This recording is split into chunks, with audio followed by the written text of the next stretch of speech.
John Boehner came to Western New York with a full plate today. He supported a contender in a hotly contested congressional race, and he met with families of Flight 3407. We begin tonight with News 4 senior correspondent Rich Newberg. Rich? Well, Jane Corwin drew the biggest crowd, but all three major candidates in the 26th congressional district were out before the cameras today. Kathy Hochul addressed the Medicare issue, and Jack Davis reached out to working men and women, giving out free hot dogs. In bringing in House Speaker John Boehner, the Republican big gun aimed at cutting spending and the size of government, Jane Corwin sought to further ally herself with the conservative cause. Jane will work with us to stand up to Nancy Pelosi and the liberals in Washington, D.C., and say no to the bailouts, say no to the stimulus, and say no to the continued tax and spend crowd that's down there. We need to go out there and start getting our fiscal policies in order.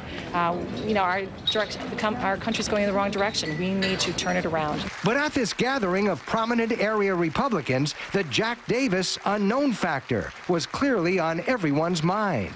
Jack Davis as a self-funder with well into $3 million, letting people know that he's out there, what he stands for, and some of the public is aware of him from 3 times before. Davis, who provided free hot dogs for anyone who would shake his hand and listen to him, says saving jobs, farms, and industry in Western New York is a message that is resonating with the voters. The people in Wall Street, the bankers and investment bankers, they believe in free trade because they can make more money that way. But in the meantime, the working men and women get hammered. Democrat Kathy Hochul sought to reassure senior citizens she would fight to keep Medicare intact and says Republicans have gone too far in what they are proposing. The premise is that the deficit is so big, we need to do something. Well, how is it that in that same budget, where they're hurting seniors, they're willing to extend tax breaks and tax giveaways for the absolute wealthy in this nation? That's an illogical argument. I don't buy it, nor do the voters of this district. Kathy Hochul has the endorsement now of the National Committee to Preserve Social Security and Medicare.